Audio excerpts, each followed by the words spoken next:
लोकतंत्र में चुनाव सबसे बड़ी खूबसूरती चीज होती है।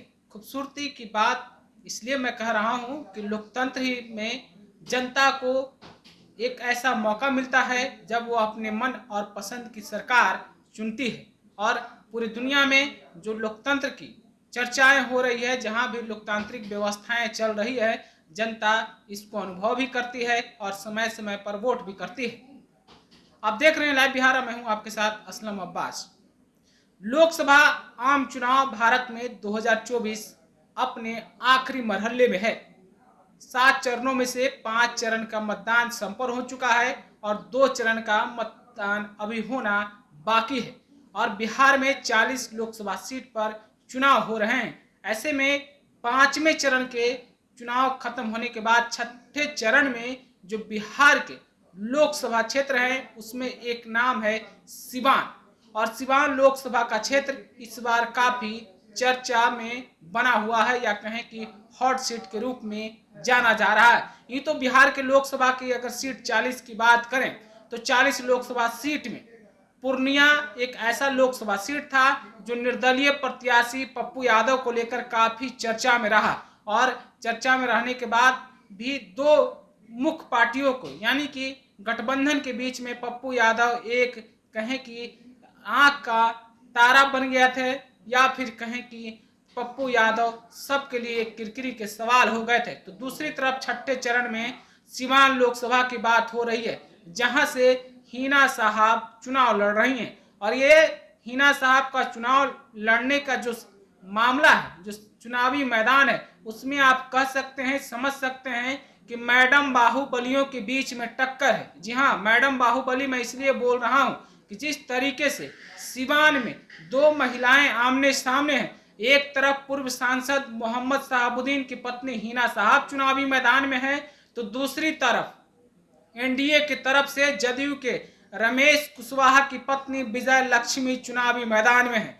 तो मोहम्मद शहाबुद्दीन जो पूर्व सांसद रहे हैं, वो अब इस दुनिया में नहीं है, लेकिन उनके पीछे के राजनीतिक इतिहास परिवेश को आप अगर नहीं जानते हैं तो आप इतना जान लीजिए कि एक जमाने में उनकी तूती सिवान में बोला करती थी, लेकिन अब वो इस दुनिया में नहीं है। तो दूसरी तरफ रमेश कुशवाहा, जिनकी पत्नी विजय लक्ष्मी चुनावी मैदान में है, इन पर भी कई तरह के आपराधिक मामले दर्ज हैं। तो इसीलिए मैडम बाहुबली के बीच में टक्कर है और सिवान हॉट सीट बना हुआ है। तो दूसरी तरफ महागठबंधन के तरफ से राजद के प्रत्याशी अवध बिहारी चौधरी चुनावी मैदान में है। और यही वो स्थिति है जिससे ये कहा जा रहा है कि अब जो है दो बाहुबली मैडम के बीच में अवध बिहारी चौधरी का खेला पूरी तरीके से खराब हो गया है, या कहें कि अवध बिहारी चौधरी की नैया बीच भंवर में फंस गई है। अब अवध बिहारी चौधरी क्या करेंगे? अगर सिवान की मौजूदा हालात की बात करें तो सिवान में 6 लोकसभा क्षेत्र में से 5 लोकसभा क्षेत्र पर महागठबंधन का कब्जा है, यानी कि जो मौजूदा समय में महागठबंधन का समीकरण है। 3 सीटों पर राजद के विधायक हैं, तो 2 सीटों पर भाकपा माले के विधायक हैं, यानी कि सीपीआई एमएल। तो 1 सीट पर एनडीए के गठबंधन के तहत भाजपा के विधायक हैं। तो समीकरण यह है जो सिवान के 6 विधानसभा के क्षेत्र हैं और दूसरी तरफ चुनावी मैदान। हिना साहब जिस तरीके से अपने भगवा साफा के साथ, या कहें कि भगवा रंग के साथ गांव-गांव, पंचायत जाकर चुनावी माहौल को बहुत ज्यादा रोमांचक बनाती हैं, या कहें कि पूरी तरीके से मुकाबला त्रिकोणीय हो गया है। इसमें कितना अवध बिहारी चौधरी को नुकसान पहुंच रहा है। तो दूसरी तरफ अगर बात करें एनडीए प्रत्याशी के लिए, तो एनडीए प्रत्याशी यानी विजय लक्ष्मी का जो चुनावी अभियान है, उसमें तमाम तरह के एनडीए के बड़े नेता चुनाव प्रचार कर रहे हैं। यहाँ तक कि प्रधानमंत्री नरेंद्र मोदी ने भी सिवान में आकर एनडीए प्रत्याशी विजय लक्ष्मी के लिए वोट मांगे हैं और उनके पक्ष में रैली की है।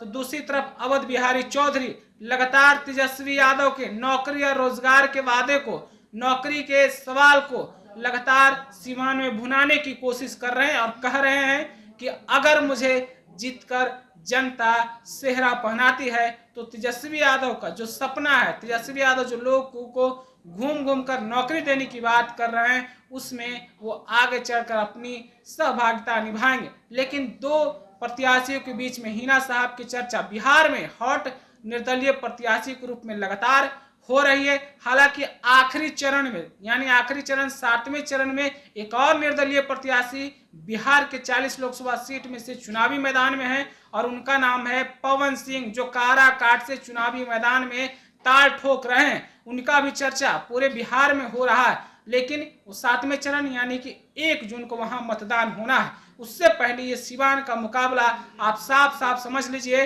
कि दो बाहुबलियों के टक्कर के बीच में, यानी मैडम बाहुबली के टक्कर के बीच में अवध बिहारी की सारी खेल या सारा प्लान अब फेल है तो होता हुआ नजर आ रहा है, या कहें कि बुरी तरीके से अवध बिहारी चौधरी फंस गए हैं। जो सिवान की मौजूदा राजनीतिक हालात दिख रहे हैं, जो सिवान में लोगों का मिजाज है, अगर वोट समीकरण की बात करें तो जिस तरीके से सिवान के जो आंकड़े आए हैं, सबसे ज्यादा मुसलमानों की वोट की आंकड़े की बात होती है, 3 लाख लगभग मुसलमानों की वहां वोट मानी जाती है, तो फॉरवर्ड को भी मिलाकर 4 लाख वोटों का समीकरण है। और फिर आता है लौह कुश समीकरण की बात, जिस समीकरण से रमेश कुशवाहा आते हैं, जहां से विजय लक्ष्मी इस बार चुनावी मैदान में है।